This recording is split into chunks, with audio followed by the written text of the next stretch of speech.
Among the 15,000 migrant children in government custody, about a third are stuck in Border Patrol facilities, which are not intended for long-term housing. For more, let's bring in CBS News immigration reporter Camilo Montoya-Galvez. Camilo, tell us about the facilities being used to hold children now. Are they inadequate for the long term? That is an essential question, Nikki. Under U.S. law, for context, unaccompanied migrant children taken into custody by Border Patrol are supposed to be transferred to the U.S. Refugee Agency within 72 hours.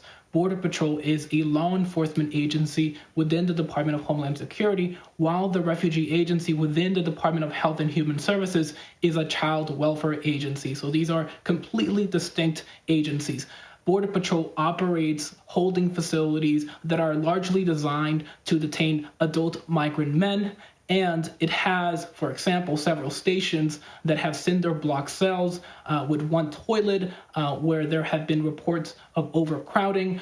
Migrants have dubbed these stations, Nikki, ice boxes because of the cold there, as well as dog kennels. And these are obviously not conditions ideal for children. The Border Patrol does have one station in South Texas, one big tent facility specifically designed to house unaccompanied children and families with minors. But even that facility, Nikki, is still designed for short-term custody. But the problem is that, as you mentioned, more than 5,000 unaccompanied migrant children are now stuck in these Border Patrol facilities, unfit to house them, because the refugee agency that is responsible for their long-term care is scrambling to find bed space for them because it had to reduce its capacity due to social distancing, and because of the large numbers of unaccompanied minors entering U.S. border custody. Some of the details you described, just so troubling to hear, and we see the pictures as you're speaking. The kids are so young. We are reminded of how young they are. How did these children end up in these facilities?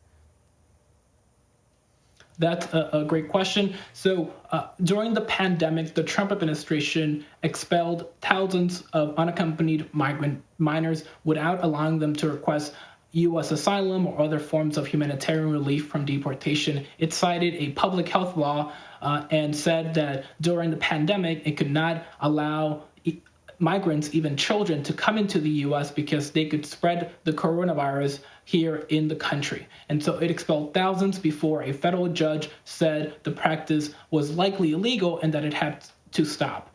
An appeals court in January lifted that order, but the Biden administration declined to reinstate the Trump-era policy of expelling these children, and it is now allowing them to continue their immigration proceedings here in the U.S. and sheltering them at facilities managed by the U.S. Refugee Agency as required by law. But the issue, again, is this logistical problem that the Refugee Agency currently does not have enough bed space for these minors, and it has created a backlog of 5,000 children in these Border Patrol cells. What are the children saying about daily life in these places? So two lawyers who represent migrant children in a federal court case actually interviewed several migrant children in U.S. custody detained at a Border Patrol facility in Donna, Texas. The children reported, according to the lawyers, having to sleep on the floor because of overcrowded conditions, taking turns to, again, make room on the floor because of the lack of space, not seeing the sun in nearly a week, showering once in as many as 7 days, and not being able to call family members outside of the facility.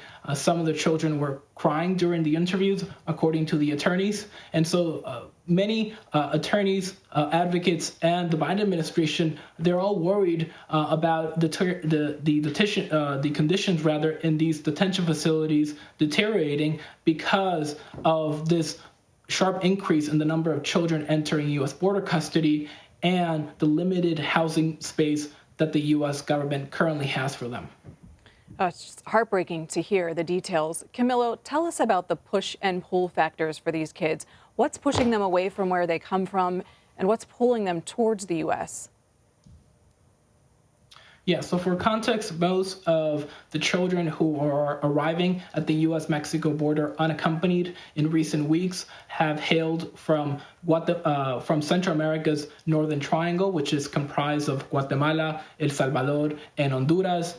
Most of them have been from Guatemala, many of them teenagers. We know, for example, in Guatemala, many of these teenagers flee poverty-stricken areas of the region, including indigenous communities. There are also those who flee gang threats. Gangs are known to recruit children and teenagers to partake in criminal activity. And we also know that this region is still recovering from two devastating back-to-back hurricanes that hit the region last year. And so there are a lot of push factors that continue to prompt many of these families and children to journey north. And the country conditions there have not materially changed in recent years.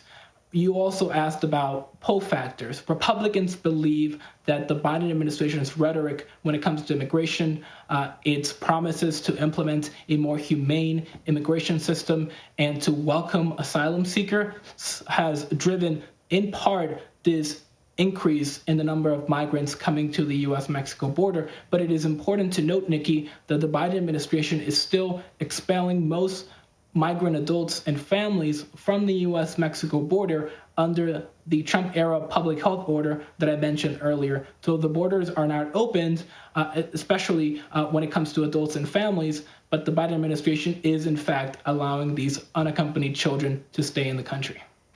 Such important reporting. Camilo Montoya-Galvez, thank you. Thank you.